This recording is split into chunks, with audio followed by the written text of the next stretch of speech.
नमस्कार दोस्तों, मैं अभिषेक राज।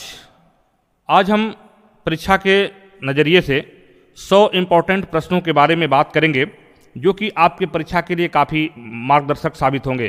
दोस्तों, इस सेट में आपको जो परीक्षा का सिलेबस है, जो बोर्ड के द्वारा निर्धारित किया गया है, उसके अनुसार सभी प्रश्नों का समावेश किया गया है जो कि आपके लिए काफ़ी मार्गदर्शक साबित होगा। तो शुरू करते हैं आज का ये वीडियो। तो वीडियो को शुरू करने से पहले हम आपसे प्रे करेंगे कि आप इसको लाइक, शेयर और सब्सक्राइब करना ना भूलें और इसको अधिक से अधिक लोगों में शेयर करें इसके लिंक को, ताकि आप अधिक से अधिक लोग इससे लाभान्वित हो सके। तो दोस्तों, आज समय को न गवाते हुए शुरू करते हैं आज का ये महत्वपूर्ण वीडियो। तो आज के इस प्रथम वीडियो में देखिए हमारे स्लाइड में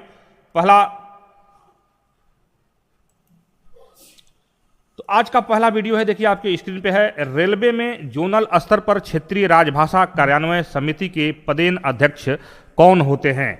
who is the ex officio chairman of the zonal railway regional office language implementation committee in railway. देखिए ऑप्शन कौन कौन सा दिया हुआ है इसमें। ऑप्शन नंबर 1 है मंडल रेल प्रबंधक, ऑप्शन नंबर 2 है मुख्य राजभाषा अधिकारी, ऑप्शन नंबर 3 है महाप्रबंधक और ऑप्शन नंबर 4 है मुख्य विजिलेंस अधिकारी। तो इसका सही आंसर क्या होगा? इसका सही आंसर आप बताएं और अपने डायरी में लिखें कि आप अपने आप को स्वयं जांचें कि कितना आप सक्षम हैं। और इसको पूरे सेट को इसमें दिया गया है, 100 प्रश्नों का है और इसमें कितना आप सही कर पाते हैं इसको देखें। और कुछ करंट भी इसमें लिए गए हैं जो कि लास्ट तक आपको मिलेंगे। करंट जो आरपीएफ से संबंधित प्रश्न हैं जो कि आपके परीक्षा में आना संभावित है। तो इसका सही आंसर आपने लिख लिया होगा। तो इसका सही आंसर आपके स्क्रीन पर फ्लैश हो गया। इसका सही आंसर हो गया ऑप्शन नंबर 2, यानी कि मुख्य राजभाषा अधिकारी। अगले प्रश्न की तरफ चलते हैं। अगला प्रश्न हमारा है, भारतीय दंड संहिता की धारा 441 किससे संबंधित है? Section 441 of the Indian penal code deals with, यानी कि 441 में क्या क्या दिया है? दे रहा है कि गृहवेधन, आपराधिक अत्याचार, ऑप्शन नंबर सी है कूट रचना और ऑप्शन नंबर डी है उपरोक्त में से कोई नहीं। तो इसका सही आंसर आप लिखिए। इसका सही आंसर देखिए स्क्रीन पर फ्लैश हो गया है। इसका सही आंसर है ऑप्शन नंबर 2, यानी कि आपराधिक अत्याचार। 441 441 का डेफिनेशन दिया गया है, आपराधिक अत्याचार से संबंधित है। अगले प्रश्न के ऊपर चलते हैं। अगला प्रश्न है, दहेज प्रतिषेध अधिनियम 1961 में दहेज को परिभाषित किया गया है। Dowry has been defined in the dowry prohibition act 1968 as. देखिए ऑप्शन नंबर 1 है धारा 3 में, ऑप्शन नंबर 2 है धारा 2 में और ऑप्शन नंबर 3 है धारा 4 में, ऑप्शन नंबर 4 है धारा 5 में। तो इसका सही आंसर दीजिए। तो इसका सही आंसर आपने लिख लिया होगा। इसका सही आंसर देखिए फ्लैश हो गया ऑप्शन नंबर 2, यानी कि धारा 2 में दिया गया है दहेज प्रतिषेध अधिनियम 1961 में दहेज को परिभाषित किया गया है। अगले प्रश्न के ऊपर चलते हैं। अगला प्रश्न है, भारतीय दंड प्रक्रिया संहिता की धारा 100 किससे संबंधित है? बहुत ही easy, section 100 of the Indian penal procedure code deal with. Option number 1 दे रहा है गिरफ्तारी का वारंट, ऑप्शन नंबर 2 दे रहा है गिरफ्तारी की प्रक्रिया, ऑप्शन नंबर 3 दे रहा है बंद स्थान की तलाशी और ऑप्शन नंबर 4 दे रहा है सम्मन तामली, यानी सम्मन की तामील। तामली नहीं होगा, सम्मन की तामील होगा। तो इसका सही आंसर आप दीजिए। तो इसका सही आंसर आपकी स्क्रीन पर फ्लैश हो रहा होगा। इसका सही ऑप्शन है ऑप्शन नंबर सी, यानी बंद स्थान की तलाशी। इसके साथ चलते हैं अगले क्वेश्चन पर। अगला क्वेश्चन है, कार्यस्थल पर महिलाओं के साथ यौन उत्पीड़न रोकथाम निषेध और निवारण अधिनियम 2013 को राष्ट्रपति के द्वारा कब स्वीकृति मिली थी? When did the Sexual Harassment of Women at Workplace Prevention Prohibition and Redressal Act 2013 get the assent of the President? Option number देखिए 1 दे रहा है 20 अप्रैल 2012, ऑप्शन नंबर 2 रहा है कि 22 अप्रैल 2013, ऑप्शन नंबर 3 दे रहा है 22 अप्रैल 2014 और लास्ट वन है उपरोक्त में से कोई नहीं। बताइए इसका सही आंसर क्या होगा? तो दोस्तों इसका सही आंसर हो गया इसका ऑप्शन नंबर 2, यानी कि 22 अप्रैल 2013 को इसको राष्ट्रपति के द्वारा स्वीकृति मिली थी। नेक्स्ट क्वेश्चन पे चलते हैं। नेक्स्ट क्वेश्चन हमारा है, उच्चतम न्यायालयों के न्यायाधीशों के रिटायर होने की उम्र सीमा क्या है? मोस्ट इंपॉर्टेंट क्वेश्चन है, इसको लिख लीजिएगा, ये आपके परीक्षा में पूछा जा सकता है। What is the age limit for the retirement of जज of the supreme courts? Option number 1 है 60 साल, ऑप्शन नंबर बी है 62 साल, ऑप्शन नंबर सी है 65 साल एंड लास्ट ऑप्शन है इनमें से कोई नहीं। तो इसका सही आंसर बताइए। इसका सही आंसर फ्लैश हो गया आपके स्क्रीन पे। इसका सही आंसर है ऑप्शन नंबर सी, यानी कि 65 ईयर, यानी कि 65 साल में उच्चतम न्यायालय के न्यायाधीशों को रिटायर होने की उम्र सीमा निर्धारित किया गया है। अगले प्रश्न की तरफ चलते हैं। सिगरेट और अन्य तंबाकू पदार्थ अधिनियम 2003 के किस धारा में जब्ती का अधिकार प्रदान किया गया है? यह भी मोस्ट इंपॉर्टेंट क्वेश्चन है, क्योंकि ये आपके आरपीएफ से भी संबंधित है। आरपीएफ को इंपावर्ड किया गया है सिगरेट एवं तंबाकू पदार्थ अधिनियम में कार्रवाई करने के लिए, तो ये आपके लिए इंपॉर्टेंट है, इसको लिख लीजिएगा। The right of confession has been provided in section of the cigarette and other तंबाकू सब्सटेंसेस एक्ट 2003। देखिए ऑप्शन नंबर 1 है धारा 12, ऑप्शन नंबर 2 है धारा 13, ऑप्शन नंबर 3 है धारा 14 एंड ऑप्शन नंबर 4 है धारा 15। तो इस प्रश्न का सही आंसर बताइए। हमें आशा है कि आप जरूर बताएंगे अधिकांशतः लोग। तो इसका सही आंसर देखिए स्क्रीन पर फ्लैश हो गया। इसका ऑप्शन नंबर सी इसका सही आंसर हो गया। धारा 14 में टीपी एक्ट 2003 के धारा 14 में जब्ती का अधिकार प्रदान किया गया है, जो कि आरपीएफ पर भी लागू होता है। आरपीएफ भी इसके अंतर्गत कार्रवाई करती है। अगले प्रश्न के ऊपर चलते हैं। अगला प्रश्न है भारतीय दंड संहिता की धारा 498 किससे संबंधित है? Section 498A of the Indian penal code deal with. Option पहला दे रहा है किसी स्त्री के साथ स्त्री के पति द्वारा उस स्त्री पर क्रूरता करना। ऑप्शन नंबर बी दे रहा है स्त्री के पति के नातेदार द्वारा उस स्त्री के प्रति क्रूरता करना। ऑप्शन नंबर सी दे रहा है उपरोक्त दोनों, एंड ऑप्शन नंबर डी दे रहा है उपरोक्त में से कोई नहीं। तो बताइए दोस्तों इसका सही आंसर क्या होगा? आपने इस क्वेश्चन को कई बार पढ़ा होगा। तो इस प्रश्न का सही आंसर देखिए आपके स्क्रीन पर फ्लैश हो गया। ऑप्शन नंबर सी, यानी कि ऊपर के उपरोक्त दोनों ही इसके सही आंसर होंगे। यानी कि किसी स्त्री के पति के द्वारा स्त्री पर क्रूरता करना या स्त्री के पति के नातेदारों या रिश्तेदारों के द्वारा स्त्री के प्रति क्रूरता करना, ये इंडियन पिनल कोड 498A से संबंधित धारा है। अगले प्रश्न के ऊपर चलते हैं। अगला प्रश्न है भारत सरकार के मुख्य विधि परामर्शदाता कौन होते हैं? Who is the chief legal adviser to the government of India? Option number 1 है सीजेआई, ऑप्शन नंबर 2 है attorney general of India, option number 3 है solicitor general of India, and last one है सचिव विधि मंत्रालय। तो इसका सही आंसर देखिए, इसका सही आंसर है ऑप्शन नंबर बी, यानी कि अटॉर्नी जनरल ऑफ इंडिया। इसका सही आंसर होगा भारत के मुख्य विधि परामर्शदाता अटॉर्नी जनरल ऑफ इंडिया होते हैं। नेक्स्ट क्वेश्चन के ऊपर चलते हैं। यदि कोई व्यक्ति राष्ट्रीय गान को जानबूझकर गाने से रोकता है तो उसे दंडित किया जाएगा। मोस्ट इंपॉर्टेंट क्वेश्चन लिख लीजिए इसको। If any person deliberately prevented the singing of the national anthem, he will be punished। देखिए ऑप्शन कौन कौन सा दे रहा है। ऑप्शन नंबर 1 है 3 वर्ष तक के कारावास से, ऑप्शन नंबर बी दे रहा है 3 वर्ष कारावास और जुर्माने या दोनों से, ऑप्शन नंबर 3 दे रहा है 5 वर्ष तक के कारावास या लास्ट दे रहा है कि केवल जुर्माने से। तो दोस्तों राष्ट्रीय गौरव अवमानना अधिनियम के अंतर्गत दंडित किया जाता है इस तरह के कार्यों को करने में। तो यदि कोई व्यक्ति राष्ट्रीय गान को जानबूझकर गाने से रोकता है उसे दंडित किया जाता है, तो उसे दंडित किया जाएगा 3 वर्ष तक के कारावास या जुर्माने या दोनों से। यानी कि इस प्रश्न का सही आंसर हो गया ऑप्शन नंबर बी, इसका सही आंसर हो गया। अगले क्वेश्चन की तरफ बढ़ते हैं दोस्तों। अगला प्रश्न है भारतीय दंड प्रक्रिया संहिता की धारा 26 किससे संबंधित है? Section 2G of the Indian penal procedure code deal with. Option number 1 दे रहा है अन्वेषण, ऑप्शन नंबर 2 रहा है जांच, ऑप्शन नंबर सी दे रहा है परिवाद, एंड ऑप्शन नंबर लास्ट दे रहा है आरोप। तो इसको सही से आप पढ़ लीजिए दोस्तों। ये 2-6 और इस तरह का आएगा तो आपको हिंदी इंग्लिश में, अगर आपने इंग्लिश में याद किया है तो आपके परीक्षा में नीचे इंग्लिश में भी दिया रहेगा, तो उसको मिला लें। तो इसका सही आंसर है, इसका ऑप्शन 6 का मतलब 2G हो गया। तो 2G में जो है जांच दिया गया है भारतीय दंड प्रक्रिया संहिता यानी कि सीआरपीसी में। तो इसका सही आंसर फ्लैश हो गया। ऑप्शन नंबर 2 इसका सही आंसर होगा। ऑप्शन नंबर 2 इसका सही आंसर है, यानी कि जांच को जो है 2-6 में परिभाषित किया गया है। अगले प्रश्न की तरफ चलते हैं। सामाजिक बहिष्कार को अनुसूचित जाति और अनुसूचित जनजाति अत्याचार निवारण अधिनियम 1989 के किस धारा में परिभाषित किया गया है? In which section of the scheduled caste and scheduled tribes prevention of atrocities act 1989 is social boycott defined.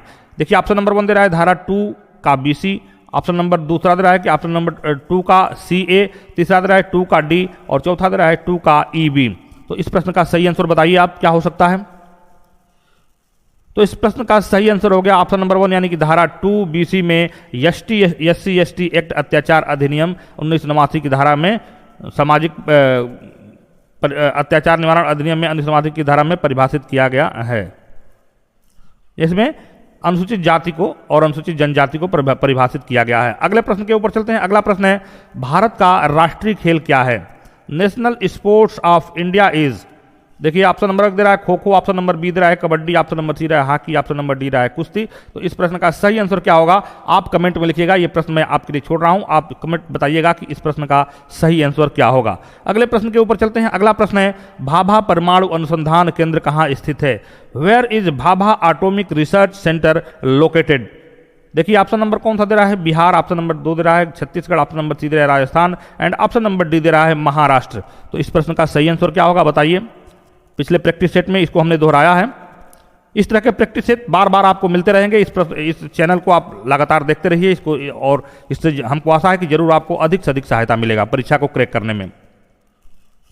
तो देखिए फ्लैश हो गया इसका ऑप्शन नंबर डी, इसका सही आंसर हो गया महाराष्ट्र। महाराष्ट्र इसका सही, भाभा परमाणु अनुसंधान केंद्र भाभा में स्थित है। अगला क्वेश्चन है निम्नलिखित में से किसने आनंद मठ लिखा था? बहुत इंपॉर्टेंट क्वेश्चन है, बार बार कई परीक्षाओं में इस चीज को पूछा गया है। तो who is among the following wrote Anand Math? Option number 1 है प्रेमचंद, ऑप्शन नंबर बी है Bankim Chandra Chatterjee, option number C है Rabindranath Tagore, option number D है इनमें से कोई नहीं। तो इस प्रश्न का सही आंसर बताइए। इसका सही आंसर देखिए फ्लैश हो गया, इसका सही आंसर है बंकिम चंद्र चटर्जी ने आनंद मठ को लिखा था। अगले प्रश्न के ऊपर चलते हैं दोस्तों। जरा वीडियो बहुत लंबा हो जाएगा क्योंकि 100 प्रश्नों का पूरा सेट है, तो आप थोड़ा सा इसको मैं जल्दी जल्दी बोलूंगा, आप वीडियो को पॉज करके बाद में देख सकते हैं जब आपको जहां कंफ्यूजन लगे। कच्ची गाजरे किसका अच्छा स्रोत है? Raw carrots are a good source of. कच्ची गाजर किसका अच्छा सोर्स है? विटामिन ए का, विटामिन बी का, विटामिन सी का एंड विटामिन डी का। बताइए इसका सही आंसर क्या होगा। इसका सही आंसर आपके स्क्रीन पर फ्लैश हो गया, ऑप्शन नंबर 1 यानी कि विटामिन ए जो है कच्ची गाजरों में विटामिन ए पाया जाता है। अगले क्वेश्चन की तरफ चलते हैं। गरबा नृत्य का संबंध निम्नलिखित में से किस राज्य से है? Garba dance is related to which of the following state? Option number 1 है गुजरात, ऑप्शन नंबर 2 है हरियाणा, ऑप्शन नंबर सी है Orissa and option number D है पंजाब। तो बताइए इस प्रश्न का सही आंसर क्या होगा। इस प्रश्न का सही आंसर आपके स्क्रीन पर फ्लैश हो गया, ऑप्शन नंबर 1 यानी कि गुजरात इसका सही आंसर होगा। अगले प्रश्न की तरफ चलते हैं। 10 दिसंबर को क्या मनाया जाता है? सेलिब्रेटेड ऑन 10 दिसंबर। इसका सही आंसर क्या होगा। इसका ऑप्शन नंबर 1 रहा है विश्व एड्स दिवस, दूसरा रहा है विश्व मानवाधिकार दिवस, ऑप्शन नंबर 3 रहा है विश्व विरासत दिवस और लास्ट वन है विश्व रेड क्रॉस दिवस। तो इस प्रश्न का सही आंसर क्या होगा बताइए। इसका सही आंसर देखिए आपके स्क्रीन पर फ्लैश हो गया, विश्व मानवाधिकार दिवस। विश्व मानवाधिकार दिवस 10 दिसंबर को मनाया जाता है। अगले क्वेश्चन की तरफ चलते हैं। यूनेस्को का मुख्यालय कहां है? Where is the headquarters of UNESCO? Option number 1 है यूएसए, ऑप्शन नंबर 2 है पेरिस, ऑप्शन नंबर 3 है इटली, ऑप्शन नंबर 4 है स्विट्जरलैंड। तो इसका सही आंसर क्या है बताइए। इसका सही आंसर आपके स्क्रीन पर फ्लैश हो रहा है, इसका सही आंसर होगा ऑप्शन नंबर 2 यानी कि पेरिस में यूनेस्को का मुख्यालय पेरिस है। अगले प्रश्न की तरफ चाहिए। शक संवत प्रारंभ किया गया। शक एरा स्टार्टेड। देखिए इसका ऑप्शन नंबर 1 है 75 ईस्वी, 78 ईस्वी, 58 ईस्वी, इनमें से कोई नहीं। तो इस प्रश्न का सही आंसर बताइए, बहुत ही इंपॉर्टेंट क्वेश्चन है ये। तो इसका सही आंसर हो गया ऑप्शन नंबर बी यानी कि 78 ईस्वी से शक संवत प्रारंभ किया गया था। अगले प्रश्न के ऊपर चलते हैं। सांची का स्तूप किस शासक ने बनवाया था? यह भी इंपॉर्टेंट क्वेश्चन है, इसको लिख लीजिए अपने डायरी में। Which ruler build Sanchi stupa? इसका देखिए ऑप्शन नंबर 1 है अशोक, ऑप्शन नंबर बी है हर्षवर्धन, ऑप्शन नंबर सी है बिंबिसार, ऑप्शन नंबर डी है इनमें से कोई नहीं। तो इस प्रश्न का सही आंसर क्या होगा बताइए। मैक्सिमम लोगों ने क्वेश्चन नंबर 1 को सही बताया है, तो इसका सही आंसर क्वेश्चन नंबर 1 होगा। अगले क्वेश्चन की तरफ बढ़ते हैं। अगला क्वेश्चन है, देखिए ये एक जो है अंक श्रृंखला पर आधारित प्रश्न है। इस तरह के प्रश्नों को देने का मतलब यही है कि आप सिलेबस को समझें। इस तरह के प्रश्न भी 10 नंबर का जो रीजनिंग का हमारा पार्ट है उसमें इस तरह के प्रश्न आएंगे, इसलिए हमने इस तरह के प्रश्न का लिया है। इसमें एक नंबर दिया है, दे रहा है कि 11529 = 72135 इक्वल टू 152943 = वाट। यानी कि आप इसको नोट कर लीजिए, 11 52 9 72 135 बराबर 15 29 43। और अगला इसका क्या होगा, एक श्रृंखला चल रही है। इसको आप वीडियो के लास्ट में इसका मैं आपको आंसर इसको पूरे डेफिनेशन के साथ बताऊंगा, आप इसको नोट कर लीजिए, इसको हल करिए और देखते हैं इसका सही आंसर कितने लोग दे पाते हैं। इसमें ऑप्शन दिया हुआ है, पहला ऑप्शन है 215349, अब दूसरा दिया है 213549, तीसरा दिया है 219543 और लास्ट दिया है 213964। तो दोस्तों इसको आप पॉज करके वीडियो को या ऑडियो को जो भी है उसको पॉज करके आप लिख लीजिए और इस प्रश्न का आंसर दीजिए। इस तरह का प्रश्न आपके सिलेबस में है, ये आएंगे आपके, ये अंक श्रृंखला का जो प्रश्न है ये जरूर आएंगे, इसको आप देखिए। और इस प्रश्न का उत्तर जो है लास्ट तक वीडियो आप देखिए, लास्ट में इस प्रश्न का उत्तर में वीडियो के लास्ट में आपको जरूर बताऊंगा। अगले प्रश्न की तरफ चलते हैं। अगला प्रश्न है, एक देखिए स्टेटमेंट दिया हुआ है, इस प्रश्न को भी देने का मतलब यह है कि ये भी आपके सिलेबस में है। इस तरह के प्रश्नों पर आप प्रैक्टिस करिए। नीचे प्रत्येक प्रश्न में 2 कथन और उसके बाद 2 निष्कर्ष 1 एवं 2 दिए गए हैं। आपको दिए गए कथनों को सत्य मानना है, भले ही वे सर्वज्ञात तथ्यों से भिन्न प्रतीत होते हो। दोनों निष्कर्षों को पढ़िए, फिर तय कीजिए कि दिए गए निष्कर्षों में से कौन सा निष्कर्ष दिए गए कथनों का तर्क संगत रूप से अनुसरण करता है।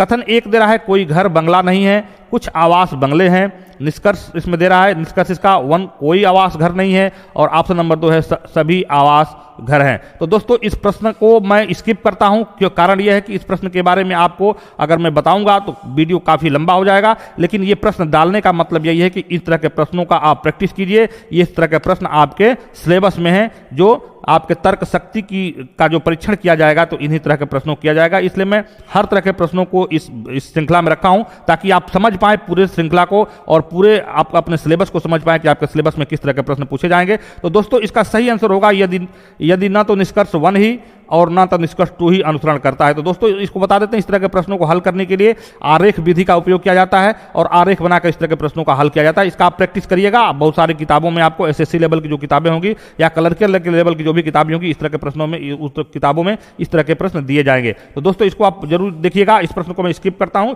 इसका मैं आपको सही आंसर इसका ऑप्शन नंबर डी होगा, ऑप्शन नंबर डी, यदि न तो निष्कर्ष और न ही निष्कर्ष 2 अनुसरण करता है। अगले प्रश्न की तरफ चलते हैं। जिस प्रकार मानव का संबंध एंथ्रोपोलॉजी से है, उसी प्रकार गुर्दा का संबंध निम्नलिखित में से किससे है?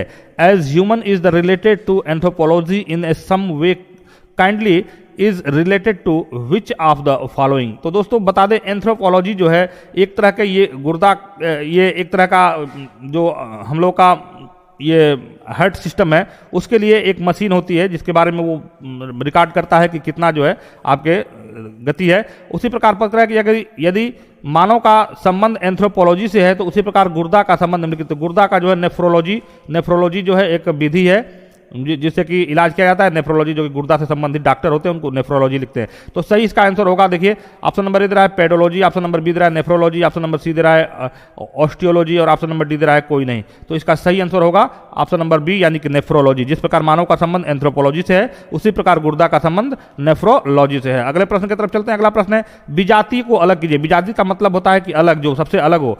Isolate the heterogeneous. तो देखिए इसमें देख रहे हैं, पहला ऑप्शन दे रहा है पत्थर, आप दूसरा ऑप्शन दे रहा है कि मकान, ऑप्शन नंबर 3 दे रहा है चूना, और ऑप्शन नंबर डी दे रहा है सीमेंट। तो दोस्तों इस तरह के प्रश्नों में आपको 4 तरह के जो ऑप्शन दिए रहेंगे, और ऑप्शन से ही आपको आंसर निकालना है। तो इसमें देखिए इसमें से कौन सा अलग है? पत्थर, मकान, चूना और सीमेंट। तो इसमें देखिए पत्थर है, पत्थर से चूना सीमेंट बनता है, और चूना भी पत्थर से ही प्राप्त होता है, और मकान जो है अलग हो गया। तो इसमें मकान इसका हो गया, मकान इसमें अलग है। पत्थर, चूना और सीमेंट जो है एक ही जो है ये वर्ब है, एक ही चीज है जो कि एक दूसरे से जुड़े हुए हैं। मकान अलग चीज है, तो इसका सही आंसर हो गया मकान। अगले प्रश्न के ऊपर चलते हैं। अगला प्रश्न है BFCH, बीच में गैप दिया हुआ है HOLT।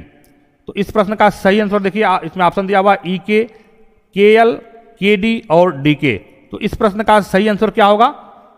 तो इस प्रश्न का सही आंसर ऑप्शन नंबर 1 होगा EK। ये एक नंबर, ये जो बोर्डमास का जो क्वेश्चन है, बोर्डमास में कर रहा हूँ, इसका जो है एजोटी एक करके आता है। एजोटी जो है इसको हल करने की एक विधि है। आपकी सभी जो भी आपके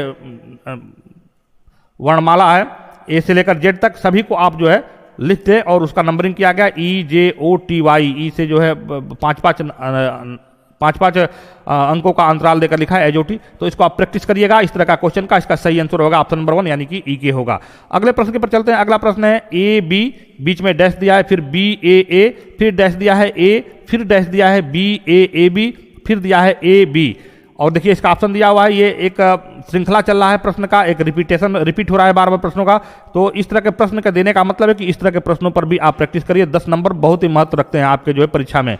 10 नंबर का एक नंबर महत्व रखते हैं। तो ये प्रश्न आएंगे, इस 3 तरह के प्रश्नों को इग्नोर मत कीजिए, इस तरह के प्रश्नों को भी पढ़िए। तो इसमें देखिए ऑप्शन नंबर है AABB, ऑप्शन नंबर बी है ABBA, ऑप्शन नंबर सी है ABAB, और ऑप्शन नंबर डी है ABBB। तो दोस्तों मैं इस तरह के प्रश्नों को हल करते जब मैं करता हूं, आपका अपना तरीका हो सकता है, लेकिन मेरा तरीका है इस तरह के प्रश्नों को हल करते हुए मैं सब जो भी चारों ऑप्शन है उससे मिलान करता हूं, एक एक अक्षर को बीच में भरता हूं और जो श्रृंखला पूरा होता है जिस ऑप्शन से वो पता लग जाता है तो वो सही आंसर होता है। तो इस प्रश्न का सही आंसर होगा ऑप्शन नंबर 2 यानी कि ए बी बी ए। अगर इन सभी चीजों को जो खाली जगह है गैप जगह में अगर डालें तो ये पूरी श्रृंखला पूरी हो जाती है। अगले प्रश्न की तरफ चलते हैं। अगला प्रश्न है, ब्रजेश की ओर इशारा करते हुए अंजलि बोली, वह मेरी मां के पिता का एकमात्र बेटा है। अंजलि का ब्रजेश से क्या संबंध है? Pointing the Brijesh, Anjali said, he is the only son of my mother's father. What is Anjali relationship with Brijesh? तो देखिए इस तरह के प्रश्नों को हल करने में अपने आप को प्रेजेंट कीजिए। जो प्रश्न कह रहा है उसमें अपने आप को प्रेजेंट कर दीजिए, थोड़ा सा दिमाग लगाइए, इस तरह के प्रश्न हल हो जाएंगे, इस तरह के सवाल हल हो जाएंगे। तो दोस्तों इसका सही आंसर होगा भांजे, यानी कि ब्रजेश की ओर इशारा करते हुए अंजलि बोली, मेरी माँ के पिता का एकमात्र बेटा। ब्रजेश की ओर इशारा करते हुए अंजलि बोलती है कि वह मेरी माँ के पिता, यानी माँ के पिता कौन हो गए? नाना हो गए, का एकमात्र बेटा, नाना का बेटा कौन हो गया? मामा हो गया। तो मामा से जो है क्या संबंध होगा? यानी अंजलि जो क्या हो गई? भांजी हो गई। तो इसका सही आंसर देखिए, लास्ट आंसर जो है इसका भांजी है। अगले प्रश्न की तरफ चलिए। एक घन में सदैव निम्नलिखित में से क्या होता है? Which of the following always happens in a cube? Option number 1 दे रहा है 12 किनारा, ऑप्शन नंबर बी दे रहा है 3 कोना, ऑप्शन नंबर डी दे रहा है ऑप्शन नंबर सी दे रहा है उपरोक्त दोनों, और लास्ट दे रहा है उपरोक्त में से कोई नहीं।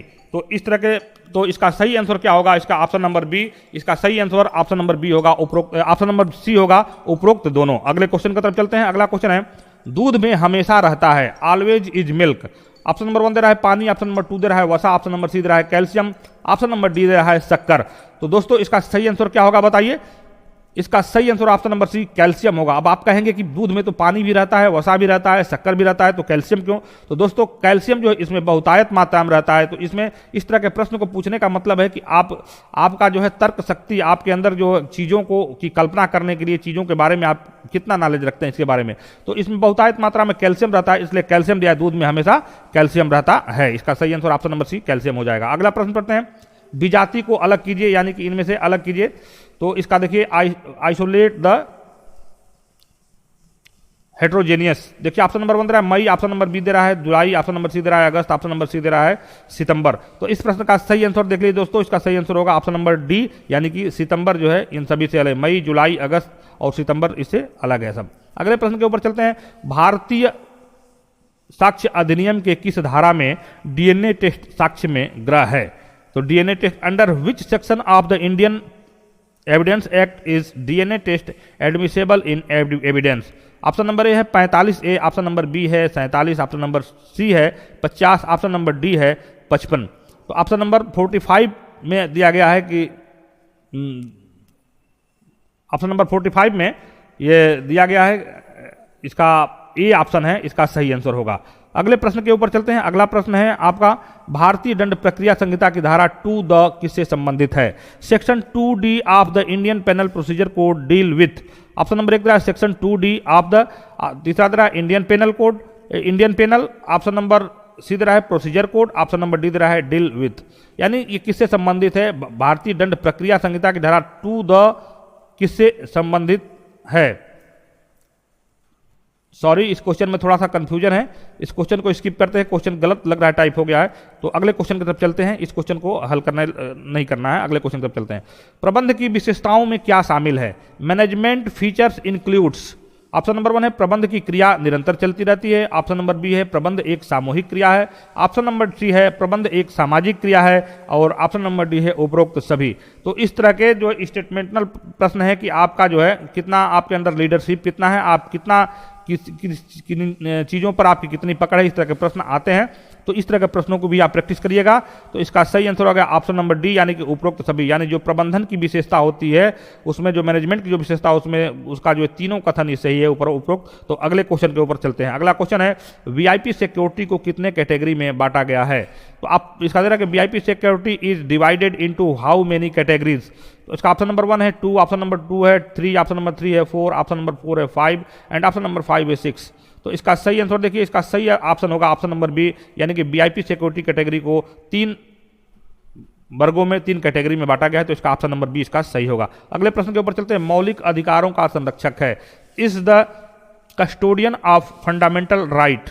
ऑप्शन नंबर 1 है राष्ट्रपति, ऑप्शन नंबर बी है प्रधानमंत्री, ऑप्शन नंबर सी है सर्वोच्च न्यायालय, ऑप्शन नंबर डी है संसद। तो इस प्रश्न का सही आंसर फ्लैश हो गया। देखिए इस प्रश्न का सही आंसर हो गया ऑप्शन नंबर सी, यानी कि सर्वोच्च न्यायालय जो है मौलिक अधिकारों का संरक्षक है। अगले प्रश्न के ऊपर चलते हैं। पीआर का पूरा नाम क्या है? Full name of PR is? Option number 1 है property record, option number B है प्रॉपर्टी शेरेशन, ऑप्शन नंबर सी है property recovered and option number D है कोई नहीं। तो इस प्रश्न का सही आंसर बताइए क्या होगा? इसका सही आंसर देखिए फ्लैश हो गया, इसका ऑप्शन नंबर सी इसका सही आंसर होगा, प्रॉपर्टी रिकवर्ड इसका सही आंसर होगा। अगले प्रश्न के ऊपर चलते हैं। अगला प्रश्न है भारतीय दंड प्रक्रिया संहिता की धारा 45 किससे संबंधित है? Section 45 of the Indian penal code. तो इसका ऑप्शन नंबर 1 दे रहा है प्राइवेट व्यक्ति के द्वारा गिरफ्तारी, ऑप्शन नंबर सी बी दे रहा है मजिस्ट्रेट के द्वारा गिरफ्तारी, ऑप्शन नंबर सी दे रहा है सशस्त्र बलों के सदस्यों की गिरफ्तारी से संरक्षण एंड ऑप्शन नंबर डी रहा है उपरोक्त में से कोई नहीं। बहुत इंपॉर्टेंट क्वेश्चन है, बहुत इजी क्वेश्चन। बताइए इसका सही आंसर क्या होगा? तो इसका ऑप्शन देखिए फ्लैश हो गया, ऑप्शन नंबर सी, यानी कि सशस्त्र बलों के सदस्यों की गिरफ्तारी से संरक्षण जो है ये सीआरपीसी की धारा 45 में बताया गया है। अगले क्वेश्चन के ऊपर चलते हैं। अगला क्वेश्चन, एमसीआर एप्लीकेशन में निम्नलिखित में से कौन सा रंग यह दर्शाता है कि इन स्टेटस से डेटा पहले ही भेजा जा चुका है? Which of the following colour in MCR application indicates the data has already been sent from this state? Option number 1 है fluorescent green, option number B है लाल, ऑप्शन नंबर सी है हरा, ऑप्शन नंबर डी है नीला। तो ये जो है आपका आरएसएमएस से संबंधित जो है प्रश्न है। इसमें जो है जो भी मॉड्यूल है, पांचों मॉड्यूल, यानी कि जो भी मॉड्यूल है इसको आप बढ़िया से देख लीजिएगा। इसमें से जरूर आपको 1-2 क्वेश्चन जरूर बनेंगे पांचों मॉड्यूल में से। तो इसमें बता रहा है, तो इस प्रश्न के हिसाब से इसका सही आंसर है फ्लोरेंस ग्रीन। अगर फ्लोरेंस ग्रीन दिखाता है तो इसका मतलब होता है कि स्टेटस से डेटा पहले ही भेजा जा चुका है। अगले क्वेश्चन के ऊपर चलते हैं। अगला क्वेश्चन है एफटीपी का फुल फॉर्म क्या है? What is the full form of FTP? तो देखिए इसमें कौन सा दे रहा है? ऑप्शन नंबर 1 है file transfer portal, option number B है file transfer protocol, option number C है file transaction portal, option number D है इनमें से कोई नहीं। बताइए इसका सही आंसर क्या होगा? एफटीपी का फुल फॉर्म क्या होगा? तो इसका सही ऑप्शन देखिए आपकी स्क्रीन पर फ्लैश हो रहा है। इसका सही ऑप्शन होगा ऑप्शन नंबर बी, यानी कि फाइल ट्रांसफर प्रोटोकॉल इसका मतलब होता है। एफटीपी का पूरा मतलब होता है फाइल ट्रांसफर प्रोटोकॉल। अगला प्रश्न दे रहा है, आमतौर पर बच्चों में होने वाला फ्रैक्चर किस तरह का फ्रैक्चर होता है? Commonly occurring fracture in children is? देखिए ऑप्शन नंबर 1 साधारण फ्रैक्चर, ऑप्शन नंबर बी दे रहा है ग्रीन स्टिक फ्रैक्चर और ऑप्शन नंबर सी दे रहा है compound fracture, option number D दे रहा है कोई नहीं। तो इसका सही आंसर बताइए। बहुत ही साधारण क्वेश्चन है, बहुत ही आम क्वेश्चन है जो कि आपको जानकारी भी रखना चाहिए।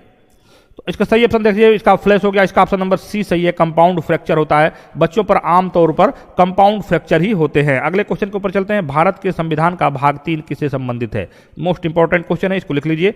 Part 3 of the constitution of India deal with? Option number 1 है मूल अधिकार, ऑप्शन नंबर बी है मूल कर्तव्य, ऑप्शन नंबर सी है नागरिकता, ऑप्शन नंबर डी है उपरोक्त में से कोई नहीं। तो इसका सही आंसर बताइए। इसका सही आंसर देखिए फ्लैश हो गया, इसका सही आंसर है मूल अधिकार। तो इसका सही आंसर क्या होगा? मूल अधिकार। इसका ऑप्शन नंबर 1 सही होगा। ऑप्शन अगले पर चलते हैं। आईईडी के मुख्य घटकों में शामिल है? The main components of the IED include? देखिए ऑप्शन नंबर 1 दे रहा है उच्च विस्फोटक, ऑप्शन नंबर बी दे रहा है डेटोनेटर, ऑप्शन नंबर सी दे रहा है स्विच, ऑप्शन नंबर डी दे रहा है उपरोक्त सभी। तो इस प्रश्न का सही आंसर क्या होगा बताइए? इस प्रश्न का सही आंसर देखिए फ्लैश हो गया, इसका सही आंसर हो गया उच्च विस्फोटक। इसका सही आंसर आई ऑप्शन नंबर ए इसका सही आंसर है। अगले प्रश्न के ऊपर चलते हैं। अगला प्रश्न है, अंतर्राष्ट्रीय न्यायालय के न्यायाधीशों की कार्य अवधि क्या होती है? The term of office of the जज of the international court of justice is? देखिए ऑप्शन नंबर 1 है 5 ईयर्स, ऑप्शन नंबर बी है 6 ईयर्स, ऑप्शन नंबर सी है 7 ईयर्स, ऑप्शन नंबर डी है 9 ईयर्स। तो बताइए इसका सही आंसर क्या होगा?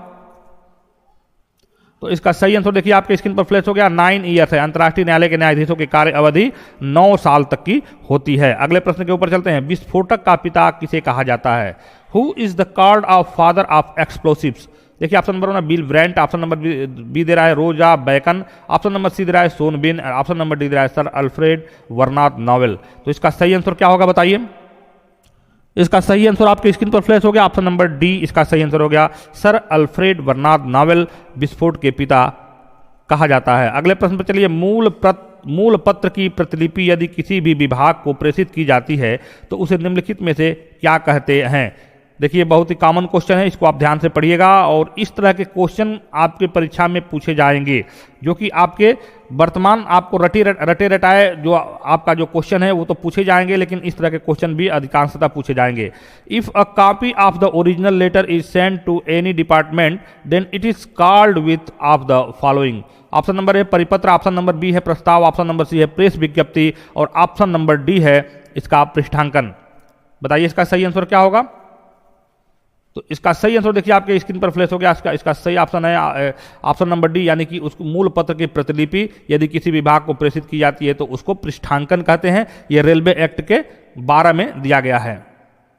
रेलवे एक्ट के आप देखिएगा 12 में जो है इसको दिया गया है, जो परिभाषा है तो 12वें में दिया गया है, पृष्ठांकन के बारे में दिया गया। अगले प्रश्न के ऊपर चलते हैं। अगला प्रश्न है संयुक्त राष्ट्र संघ की सुरक्षा परिषद के अस्थायी सदस्यों का कार्यकाल कितना होता है? The tenure of the non permanent members of the United nation security council is. Option number 1 है 3 ईयर्स, ऑप्शन नंबर 2 है 5 ईयर्स, ऑप्शन नंबर सी है 2 years and option number D है 7 ईयर्स। तो इस प्रश्न का सही आंसर क्या होगा बताइए? इसका सही आंसर देखिए फ्लैश हो गया। इसका ऑप्शन नंबर सी सही आंसर हो गया, यानी कि 2 ईयर्स होता है संयुक्त राष्ट्र संघ के सुरक्षा परिषद के अस्थायी सदस्यों का कार्यकाल। अगले प्रश्न के ऊपर चलते हैं। अगला प्रश्न है मनोविज्ञान शब्द को निम्नलिखित में से किस भाषा से लिया गया है? From which of the following languages is the word physicology taken? देखिए ऑप्शन नंबर 1 है लैटिन, ऑप्शन नंबर बी है अंग्रेजी, ऑप्शन नंबर सी है ग्रीक, ऑप्शन नंबर डी है उपरोक्त में से कोई नहीं। तो इस प्रश्न का सही आंसर क्या होगा बताइए? मनोविज्ञान आपका एक पार्ट है परीक्षा का, आपका एक सिलेबस में है, इसको देखिएगा। मनोविज्ञान से संबंधित क्वेश्चन भी दिए जाएंगे। ये क्वेश्चन आप मनोविज्ञान के में इस क्वेश्चन को आप इंपॉर्टेंट रखिएगा, क्वेश्चन आ सकता है। तो इसका सही आंसर होगा ग्रीक। मनोविज्ञान शब्द को ग्रीक भाषा से लिया गया है। अगले क्वेश्चन की तरफ चलते हैं। अगला क्वेश्चन है डीएमडब्ल्यू कहाँ स्थित है? डीएमडब्ल्यू इज लोकेटेड इज कौन से ईस्टर्न रेलवे में है, नॉर्दर्न रेलवे में है, एनईआर में है या इनमें से कोई नहीं?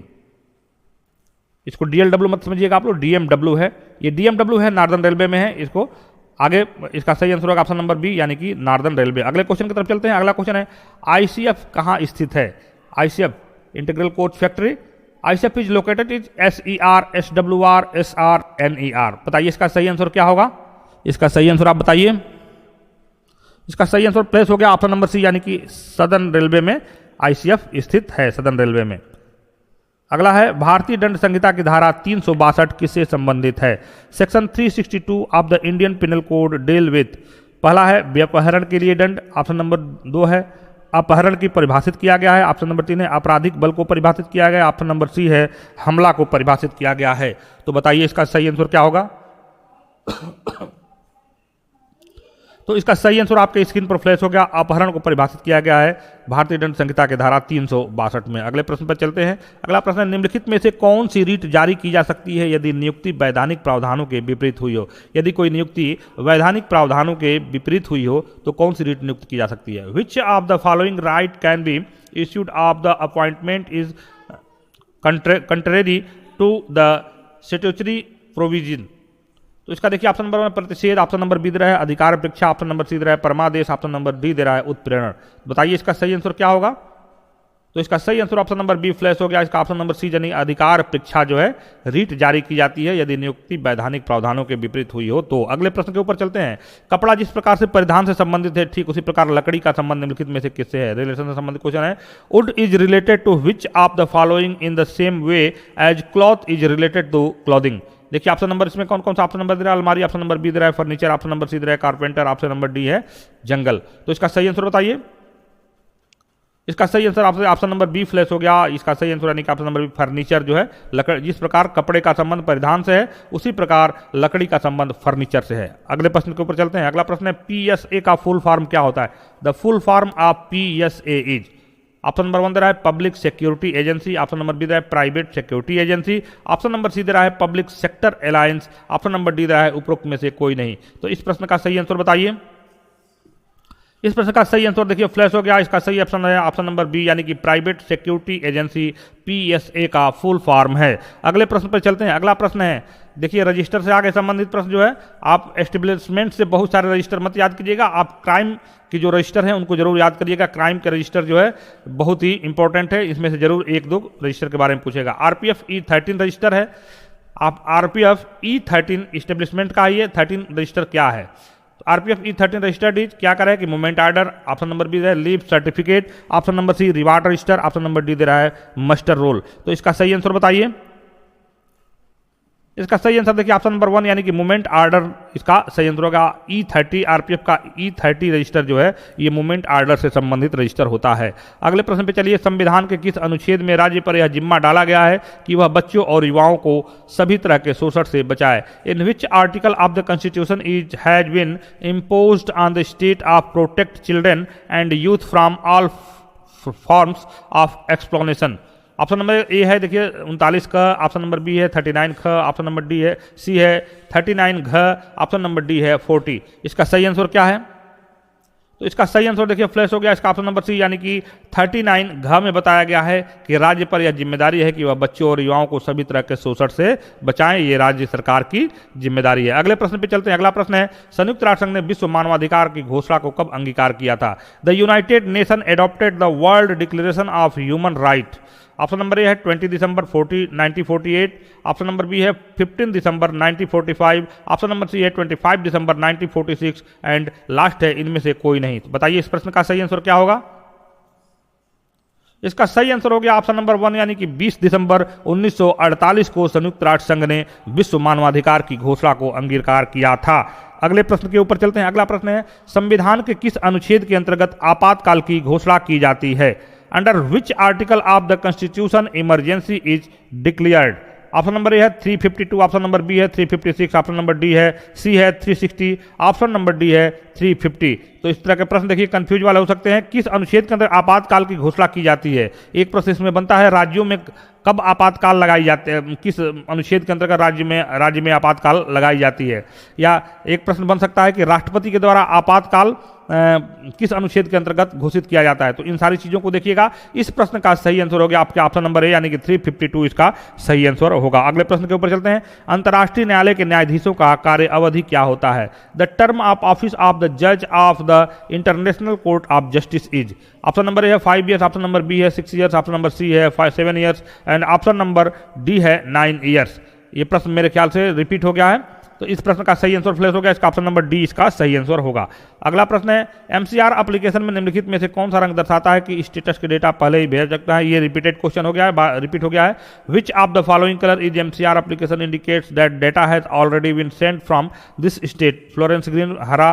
तो इसका सही आंसर होगा ऑप्शन नंबर ए यानी कि फ्लोरेंस ग्रीन। वैसे ये क्वेश्चन रिपीटेड है लेकिन फिर भी आप देख लीजिएगा, इंपॉर्टेंट क्वेश्चन है। अगले क्वेश्चन को चलते हैं।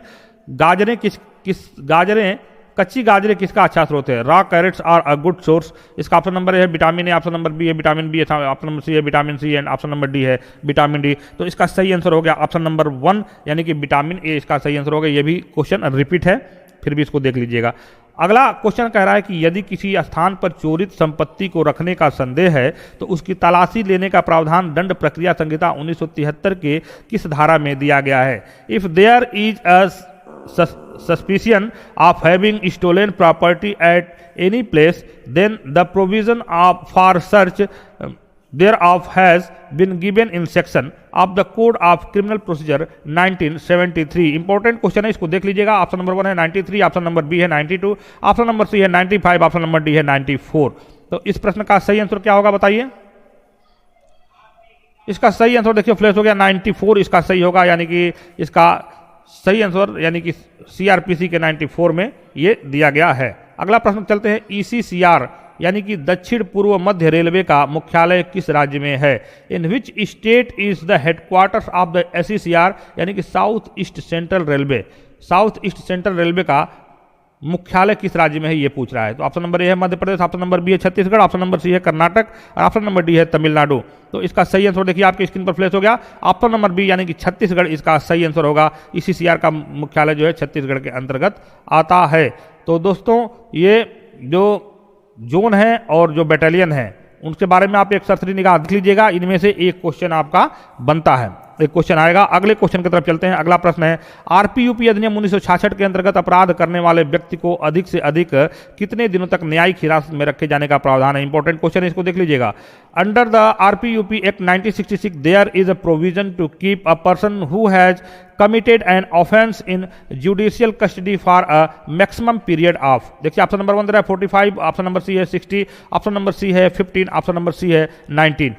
तो इसका सही आंसर देखिए क्या होगा। इसका सही आंसर होगा ऑप्शन नंबर बी यानी कि 60 इसका सही आंसर हो गया। 6 धारा उसमें आरपीयूपी एक्ट के अंतर्गत 60 दिनों तक न्यायिक हिरासत में रखे जाने का प्रावधान है। अगले प्रश्न की तरफ चलते हैं। अगला प्रश्न है, रेलवे अधिनियम संशोधित 2003 की किस धारा के अंतर्गत शासकीय अपमान, जांच में बाधा उत्पन्न करना तथा जांच अधिकारी के समक्ष गलत बयानबाजी करना दंडनीय है। Intentional insult, obstructing the investigation and making false statement before the inquiry officer is punishable under section of the Railway Act amended 2003।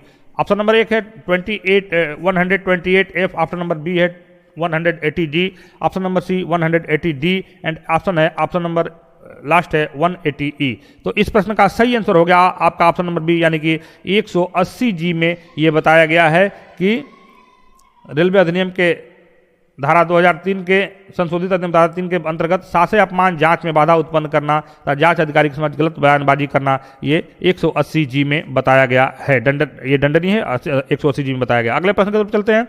भारतीय दंड संहिता 1860 की धारा तय करता है कि आत्मरक्षा के अधिकार को किस हद तक इस्तेमाल किया जा सकता है। देखिए सेल्फ डिफेंस का जो भी प्रश्न है उसको देख लीजिएगा। इसमें जो है आप 96, 100, 103 और 101 ये चारों बहुत ही महत्वपूर्ण है। इसको आप देख लीजिएगा परीक्षा के दृष्टिकोण से, ये मेरा आपका एडवाइस है। बाकी आप वो सारे ही इंपॉर्टेंट है, आप देख लीजिएगा सेल्फ डिफेंस के सारे। Section of the Indian penal code 8060 decided to what extent the right of self defence can be exercised.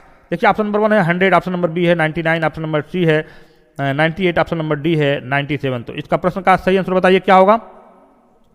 इसका सही आंसर देखिए फ्लैश हो गया, ऑप्शन नंबर बी यानी कि 99 इसका सही आंसर होगा। 99 में ये बताया गया, बाउंड किया गया है कि आप अपने सेल्फ डिफेंस का प्रयोग किन परिस्थितियों में और कितने हद तक कर सकते हैं। अगले प्रश्न के ऊपर चलते हैं। आरपीएफ नियम 1987 के किस नियम के अनुसार रेलवे सर्विस आचरण नियम 1966 बल के सभी सदस्यों पर लागू होता है। RPF as per rule of the rules 1987 railway service conduct rule 1966 is applicable to all members of the force. Option number 1 है 146, ऑप्शन नंबर बी है 147, ऑप्शन नंबर सी है 144, ऑप्शन नंबर डी है 145। तो इस प्रश्न का सही आंसर क्या होगा बताइए। इसका सही आंसर देखिए फ्लैश हो गया, इसका ऑप्शन नंबर डी सही आंसर हो गया। 145 में बताया गया है कि रेलवे सर्विस आचरण नियम 1966 सभी बल सदस्यों पर लागू होता है। नेक्स्ट क्वेश्चन के ऊपर चलते हैं। भारतीय रेल अधिनियम संशोधित 2003 की किस धारा के अनुसार प्राधिकृत अधिकारी किसी भी व्यक्ति को सम्मन करके उसका बयान ले सकता है। तो according to section of the Indian railway act 2003 amended the authorised officer can summon and any person and take his statement. Option number 1 है 180B, ऑप्शन नंबर बी है 180D, ऑप्शन नंबर सी है 180A and last है 180C। तो इस प्रश्न का सही answer हो गया option number B. Option number B इसका सही आंसर होगा, यानी कि जांच जो है जांच डी और बी दोनों में दिया गया है, लेकिन बी में जो है ये बताया गया है कि किसी प्राधिकृत अधिकारी किसी व्यक्ति को सम्मन करके उसका बयान ले सकता है। इसको पढ़िएगा, 180 मोस्ट इंपॉर्टेंट है, ये जरूर आपके प्रश्न में इससे मतलब क्वेश्चन आंसर जरूर बनेंगे। अगले प्रश्न की तरफ चलते हैं। अगला प्रश्न है, मोटर यान अधिनियम की किस धारा के अनुसार मोटर गाड़ी चालक को मानव रहित रेलवे क्रॉसिंग पर विशेष सावधानी बरतनी चाहिए।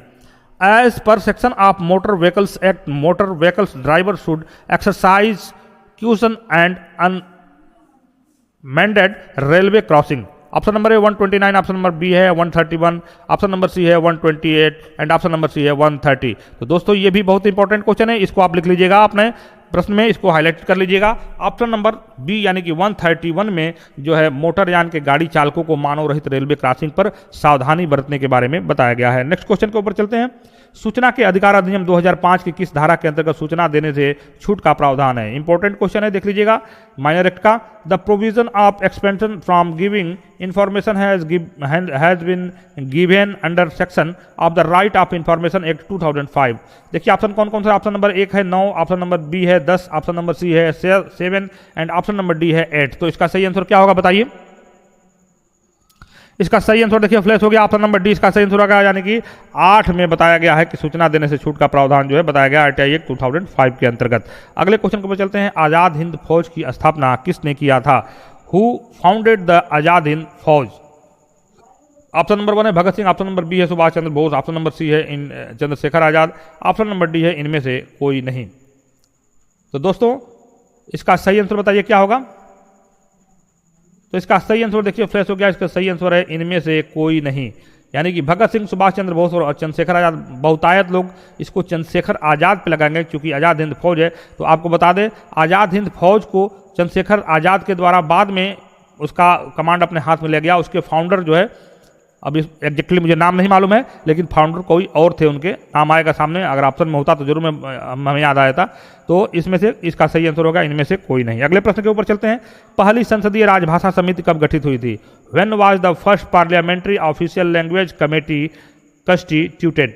ऑप्शन नंबर 1 है 1955, ऑप्शन नंबर बी है 1956, ऑप्शन नंबर सी है 1957, ऑप्शन नंबर डी है 1958। तो इसका सही आंसर बताइए क्या होगा। इसका सही ऑप्शन देखिए फ्लैश हो गया, ऑप्शन नंबर सी इसका ये 1957 इसका सही आंसर है। और अगले क्वेश्चन की तरफ इसके साथ ही बढ़ते हैं, कौन सा एल्कोहल पीने में इस्तेमाल होता है? Which alcohol is use to drink? Option number 1 है ईथर, ऑप्शन नंबर बी है methyl alcohol, option number C है एथेनॉल, ऑप्शन नंबर डी है मेथेनॉल। तो इसका सही आंसर बताइए क्या होगा। इसका सही आंसर देखिए फ्लैश हो गया, इसका ऑप्शन नंबर सी सही आंसर होगा। एथेनॉल जो है ये पीने में इस्तेमाल होता है, क्योंकि कोल्ड ड्रिंक्स वगैरह हम लोग पीते हैं उसमें एथेनॉल का प्रयोग होता है। अगले प्रश्न के ऊपर चलते हैं, सम्मान गार्ड के संबंध में किस नियम में दिया गया है? In which rule is given regarding luggage guard? Luggage guard नहीं होगा, इसको रिगार्ड गार्ड होगा, सम्मान नियम, सम्मान गार्ड इसको कहा जाएगा, इसका ऑनर गार्ड कहा जाएगा। ऑप्शन नंबर ए है नियम 265, नियम 268, नियम 269 एंड नियम 270। तो इसका सही आंसर क्या होगा? इसका सही आंसर देखिए आपके स्क्रीन पर फ्लैश हो रहा है, इसका सही आंसर ऑप्शन नंबर सी यानी कि नियम 269 में इसका वर्णन किया गया है। अगले क्वेश्चन के ऊपर चलते हैं, नेता जो सभी नीतियों पर फैसला करता है वह किस प्रकार का, किस शैली का नेता है? Leader who decided all policies. Option number ए कूटनीतिक शैली, ऑप्शन नंबर बी है लोकतांत्रिक शैली, ऑप्शन नंबर सी है निरंकुश शैली, ऑप्शन नंबर डी है अहस्तक्षेप शैली। तो इस प्रश्न का सही आंसर बताइए क्या होगा।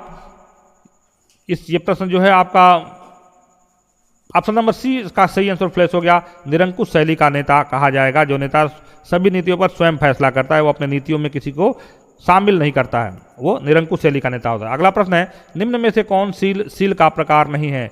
विच of the following is not a type of seal? Option number 1 है फीता कटी सील, ऑप्शन नंबर बी है लाख सील, ऑप्शन नंबर सी है धातु फीता सील, ऑप्शन नंबर डी है तार वाली सील। तो इसको देखिए जो फील्ड में काम किए होंगे उनको पता होगा, ये धातु फीता सील कोई किसी ये सील का कोई प्रकार नहीं है।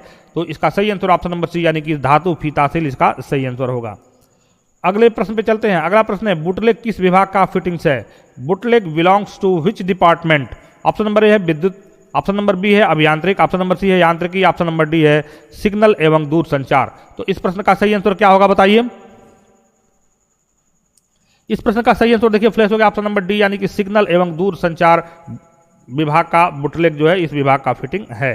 अगले क्वेश्चन के ऊपर चलते हैं, किशोर न्याय बालकों की देखरेख एवं संरक्षण अधिनियम 2015 की धारा 2 का 12 के अधीन बालक से अभिप्राय उस व्यक्ति से है जिसने कितने वर्ष की आयु को पूर्ण कर लिया है? Under section 2 clause 12 of the juvenile justice care and protection of child act 2015, child means a person who has not completed the age of, कितने साल का उम्र उसने अगर नहीं जिसने पार किया है तो वो इसके अंतर्गत बालक में उसकी परिभाषित किया जाएगा। 18 साल, 21 साल, 14 साल, 15 साल। बताइए इसका सही आंसर क्या होगा। तो इसका सही आंसर देखिए फ्लैश हो गया, ऑप्शन नंबर 1 यानी कि 18 साल, 18 साल से तक के बच्चों को बालक की श्रेणी में रखा जाएगा। अगला प्रश्न है, न्यायालय में झूठी गवाही देने के अभियुक्त व्यक्ति को कितना दंड दिया जा सकता है? How much punishment can be given to a person accused to giving forgery in court? Option number 1 है 5 वर्ष तक का कारावास, ऑप्शन नंबर बी है 5 वर्ष तक का कारावास और जुर्माना, ऑप्शन नंबर सी है 7 वर्ष का कारावास और जुर्माना, ऑप्शन नंबर डी है कोई नहीं। तो इस प्रश्न का सही आंसर क्या होगा बताइए। इस प्रश्न का सही आंसर ऑप्शन नंबर सी यानी कि 7 वर्ष का कारावास एवं जुर्माना है। इसका सही आंसर देखिए फ्लैश हो गया, 7 वर्ष का कारावास और जुर्माना। ये प्रैक्टिस सेट आपको खबरी ऐप पर भी मौजूद हैं, आप खबरी ऐप का भी विजिट करते रहिएगा। उस पर इन सारी चीज़ों को जो हमने ऑडियो, जो भी ये वीडियो डाली जाती है उसको ऑडियो फॉर्म में वहाँ पे डाल दिया जाता है, तो आप उसको ऑडियो में भी सुनते रहेंगे। अगर वीडियो देखने का टाइम नहीं है तो कान में लीड लगा के और इस सारी चीज़ों को देखते रहिए, अपना कार्य करते हुए इन चीज़ों को आप इसका लाभ उठा सकते हैं। अगले क्वेश्चन के ऊपर चल रहे हैं। अगला क्वेश्चन है, भारतीय दंड संहिता में बलवा के लिए दंड का क्या प्रावधान है? There is a provision of punishment to rebellion in the Indian penal code. Option number 1 है धारा 149, ऑप्शन नंबर बी है धारा 34, ऑप्शन नंबर सी है धारा 147, ऑप्शन नंबर डी है 144। तो इसका सही आंसर क्या होगा बताइए?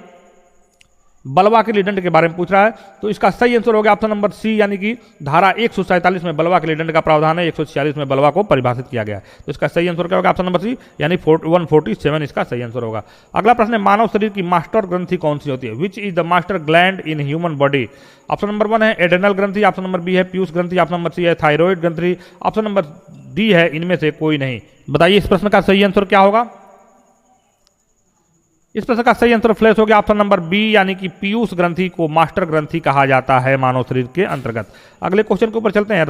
राष्ट्रीय रक्षा अकादमी कहां पर स्थित है? Where is the national defence academy located? Option number 1 है खड़कवासला, ऑप्शन नंबर बी है देहरादून, ऑप्शन नंबर सी है नासिक, ऑप्शन नंबर डी है लखनऊ। तो बताइए इसका सही आंसर क्या होगा? यानी एनडीए जो है खड़कवासला में है, ऑप्शन नंबर ए इसका फ्लैश हो गया, सही आंसर ऑप्शन नंबर 1 खड़कवासला में एनडीए स्थित है। अगले प्रश्न के ऊपर चलते हैं। ये प्रश्न भी आपका रिपीट हो गया। मानव शरीर में मास्टर ग्रंथि किसको कहते हैं? पीयूष ग्रंथि को कहते हैं। अगले प्रश्न के ऊपर चलते हैं।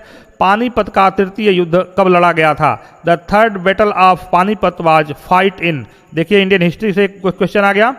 1956, 60, 70, 61, 1526 एंड 1764। तो इस प्रश्न का सही आंसर क्या होगा? इस प्रश्न का सही आंसर देखिए फ्लैश हो गया, ऑप्शन नंबर बी यानी कि 1761 में पानीपत का तीसरा युद्ध लड़ा गया था। अगले क्वेश्चन के ऊपर चलते हैं। सबूत का भार संबंधित उपबंध भारतीय साक्ष्य अधिनियम के किस अध्याय से संबंधित है? The provision related to the burden of proof is related to the capture of the Indian evidence act. तो बर्डन ऑफ प्रूफ किस में दिया गया है? किस अध्याय की बात कर रहा है? अध्याय 6, अध्याय 7, अध्याय 8, उपरोक्त में से कोई नहीं। बताइए। तो इसका सही आंसर देखिए फ्लैश हो गया, ऑप्शन नंबर बी यानी अध्याय 7 में बर्डन ऑफ प्रूफ यानी सबूत के भार के बारे में बताया गया। ये अध्याय 7 के अंतर्गत है। अगला क्वेश्चन है, धारा 265 दंड प्रक्रिया के संहिता से संबंधित है। Section 265A of the code of criminal procedure deals with. Option number 1 है सौदा अभिभावक, ऑप्शन नंबर बी है अभियुक्त की पहचान, ऑप्शन नंबर सी है संक्षिप्त विचारण, ऑप्शन नंबर डी है बलात्कार पीड़ित का चिकित्सकीय परीक्षण। तो इसका बताइए सही ऑप्शन क्या होगा? इसका सही ऑप्शन अब देखिए फ्लैश हो गया, सौदा अभिभाग जो है 265A के दंड प्रक्रिया संहिता में सौदा अभिभाग के बारे में बताया गया 265A। अगले क्वेश्चन के ऊपर चलते हैं। और अधिकारी शब्द को रेलवे सुरक्षा बल अधिनियम के निम्नलिखित में से किस धारा में परिभाषित किया गया? In which of the following section of the railway protection force act the term under office has been defined. Option number 1 है धारा 2, धारा ई, इसको 2 माना जाए। ऑप्शन नंबर धारा FA, धारा FB और धारा EA। तो इसका सही आंसर क्या होगा? तो इसका सही आंसर देखिए फ्लैश हो गया, ऑप्शन नंबर 2 यानी कि धारा FA में, 2 के धारा FA में इसको परिभाषित किया गया है। और अधिकारी यानी कि जो हमारे विभाग में हेड कांस्टेबल होते हैं उनके बारे में बात किया जा रहा है। अगले क्वेश्चन के ऊपर चलते हैं। अगला क्वेश्चन है CIB का पूरा नाम क्या है? What is the full form of CIB? देखिए ऑप्शन नंबर 1 है central intelligence bureau, option number B है crime intelligence bureau, option number C है crime intelligence branch and last one है इनमें से कोई नहीं। तो बताइए इसका सही आंसर क्या होगा? CIB का पूरा नाम क्या है? तो इसका सही आंसर देखिए ऑप्शन पर आपके स्क्रीन पर फ्लैश हो गया, इसका सही होगा क्राइम इंटेलिजेंस ब्रांच CIB का पूरा नाम है। अगले प्रश्न पर चलते हैं। अगला प्रश्न है, रेलवे अधिनियम के अपराधियों के रिकॉर्ड का रखरखाव अस्थायी आदेश संख्या के अनुसार रखा जाता है। The records of the offenders of a railway act are maintained as per standing order number. देखिए ऑप्शन नंबर है 29, ऑप्शन नंबर बी है 31, ऑप्शन नंबर सी है 32, ऑप्शन नंबर डी है 1905। तो इस प्रश्न का सही आंसर बताइए क्या होगा? इसका सही आंसर देखिए फ्लैश हो गया, ऑप्शन नंबर बी यानी कि 31 में बताया गया है। अगले प्रश्न के ऊपर चलते हैं। अगला प्रश्न, सामूहिक बलात्कार को भारतीय दंड संहिता के किस धारा के अंतर्गत वर्णित किया गया है? Under which section of Indian penal code is gang rape described? Important question है, इसको लिख लीजिएगा। इसका देखिए ऑप्शन कौन 376A, 376B, 376C and 376D। तो इस प्रश्न का सही आंसर क्या होगा बताइए। इस प्रश्न का सही आंसर होगा 376D। 376D में इसके बारे में बताया गया है। अगले क्वेश्चन के ऊपर चलते हैं। अगला क्वेश्चन, प्रधानमंत्री छात्रवृत्ति योजना के तहत आरपीएफ कर्मियों के मेधावी महिला वार्ड को कितना भुगतान किया जाता है। How much is paid to be meritorious women ward of RPF personnel under the prime minister's scholarship scheme. देखिए ये सारे क्वेश्चन जो हमारे टीम ने जगह जगह से इकट्ठा करके आपके लिए लाया है, तो ये क्वेश्चन बिल्कुल नए हैं, इस क्वेश्चन को आप ध्यान से पढ़िएगा। ऑप्शन नंबर 1 दे रहा है 33,000, ऑप्शन नंबर बी दे रहा है 36,000, ऑप्शन नंबर सी दे रहा है 40,000, ऑप्शन नंबर डी दे रहा है 45,000। तो इसका सही आंसर क्या होगा। इसका सही आंसर देखिए आपके स्क्रीन पर फ्लैश हो गया, ऑप्शन नंबर बी यानी 36,000 रुपीज जो है ये आरपीएफ कर्मियों के मेधावी महिला वार्ड को भुगतान किया जाता है। अगले क्वेश्चन के चलते अगला क्वेश्चन है, प्रधानमंत्री छात्रवृत्ति योजना के तहत आरपीएफ कर्मियों के मेधावी पुरुष वार्ड को कितने रुपए का भुगतान किया जाता है। How much is paid to be meritorious male ward of the RPF personnel under the prime minister's scholarship scheme. Option number है 33,000, ऑप्शन नंबर बी है 36,000, ऑप्शन नंबर सी है 33,000 एंड ऑप्शन नंबर डी है 45,000। तो इस प्रश्न का सही answer बताइए क्या हो सकता है। तो इस प्रश्न का सही आंसर देखिए फ्लैश हो गया, ऑप्शन नंबर सी यानी कि 33,000 33,000 रुपए जो है आरपीएफ कर्मियों के मेधावी पुरुष वार्ड को दिए जाते हैं। और यही अगर महिला वार्ड होगा तो महिला वार्ड को 36,000 दिए जाते हैं और पुरुष वार्ड को 33,000 दिए जाते हैं। अगले क्वेश्चन के ऊपर चलते हैं। अगला क्वेश्चन है हमारा, अगला क्वेश्चन है कि बहादुरी के लिए रेल मंत्री मेडल की शुरुआत किस वर्ष से की गई थी। In which year railway minister medal of bravery was instituted. Option number A है 1995, ऑप्शन नंबर बी है 1999, ऑप्शन नंबर सी है 2002, ऑप्शन नंबर डी है 1996। तो इस प्रश्न का सही आंसर क्या होगा बताइए। तो इसका सही आंसर आपके स्क्रीन पर फ्लैश हो गया, 1999 में जो है बहादुरी के लिए रेल मंत्री मेडल की शुरुआत वर्ष 1999 में की गई थी। अगले प्रश्न की तरफ चलते हैं। अगला प्रश्न है, रेल मंत्री जीवन रक्षक पदक की शुरुआत किस वर्ष की गई थी। रेलवे मिनिस्टर जीवन रक्षक पदक was started in which year. Option number है 1995, ऑप्शन नंबर बी है 1999, ऑप्शन नंबर सी है 2002 एंड ऑप्शन नंबर डी है 2009। तो इस प्रश्न का सही आंसर क्या होगा बताइए। तो इस प्रश्न का सही आंसर देखिए आपके स्क्रीन पर फ्लैश हो गया, ऑप्शन नंबर डी यानी कि 2019 में रेल मंत्री जीवन रक्षा पदक की शुरुआत की गई थी। अगले प्रश्न के ऊपर चलते हैं। अगला प्रश्न है, रेल मंत्री महिला एवं बाल सुरक्षा पदक की शुरुआत किस वर्ष की गई थी। In which year railway minister महिला and child safety medal was started. Option number A है 1995, ऑप्शन नंबर बी है 1999, ऑप्शन नंबर सी है 2002, ऑप्शन नंबर डी है 2019। तो इस प्रश्न का सही आंसर क्या होगा बताइए। इस प्रश्न का सही आंसर आपके स्क्रीन पर फ्लैश हो गया, ऑप्शन नंबर डी 2019 जो है ये रेल मंत्री महिला एवं बाल सुरक्षा पदक की शुरुआत जो है 2019 में शुरू की गई थी। अगले प्रश्न की तरफ चलते हैं। अगला प्रश्न है, बजट सत्र का संबंध किससे है। बजट सेशन इज कंसल्टेड जनवरी फरवरी से मई तक।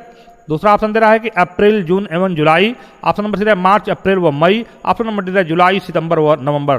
तो इस प्रश्न का सही आंसर आपके स्क्रीन पर फ्लैश हो गया, ऑप्शन नंबर ए यानी कि जनवरी फरवरी से मई तक जो है ये बजट सत्र का काल होता है। इसको देख लीजिएगा, इंपॉर्टेंट है।